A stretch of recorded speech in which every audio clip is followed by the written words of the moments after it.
सिंधुदुर्ग जिल्ह्यामध्ये काल नारायण राणे यांनी गुजराती समाजाचा मेळावा घेतला आणि ज्याप्रमाणे मोदी शहा यांना चांगलं वाटावं म्हणून सगळेच आज भाजपचे कार्यकर्ते महाराष्ट्रातले गुजराती माणसांची पाठराखण करत आहेत.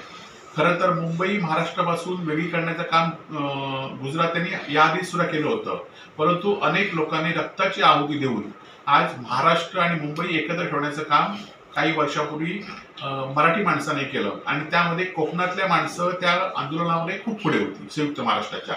परंतु आता आपण बघितलं असाल की आज नारायण राणे याआधी कधी घडलं नाही ते गुजराती समाजाचे लोक व्यवसायाच्या निमित्ताने सिंधुदुर्ग जिल्ह्यामध्ये आले आणि आता ते भाजपच्या माध्यमातून आपली राजकीय स्थिरता निर्माण करण्याचा प्रयत्न करतायत आणि त्यांना ह्या नारायण राणे साथ देत आहेत.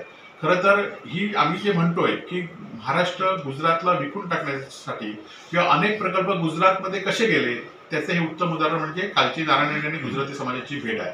याआधी सुद्धा आपण बघितलं असाल की मुंबईतले अनेक प्रकल्प, सोने मार्केट, डायमंड मार्केट, व्होक्सवॅगन कंपनीचा प्रकल्प, असे अनेक प्रकल्प गुजरातला गेले आहेत. ज्या जैतापूरला या ठिकाणी रिफायनरी होते आणि त्या रिफायनरीमध्ये सुद्धा अनेक गुजरात्यांनी जागा घेतलेल्या आहेत आणि ह्यांचे एजंट कोण आहेत ते आता सगळ्या लोकांना माहिती आहे आणि त्यामुळेच त्यांना हा प्रकल्प निर्माण करायचा होता आणि त्यामुळे ही गुजरात्यांची लाचुगिरी काही मराठी नेते भाजपचे करतायत आणि निश्चितपणे मी आपल्या मार्फत एवढाच इशारा गुजराती समाजाला देऊ शकतो की आपण इथे आलात ते व्यवसायाच्या निमित्ताने इथे राहा आणि मराठी माणसाच्या न्याय हक्कासाठी खरं तर शिवसेना स्थापन झालेली आहे. स्थानिक लोकांच्या न्याय हक्कासाठी शिवसेना स्थापन झाली आहे.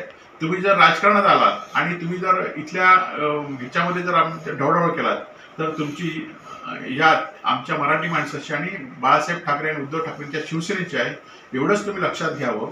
त्याचबरोबर कालच त्यांनी नारायण राणेंनी ज्याप्रमाणे मुंबई सुरत अशी जी मेट्रो करताय त्याचप्रमाणे मुंबई कालच राणेंनी आश्वासन दिलं की इथनं गुजरातला थेट विमान करतो म्हणून.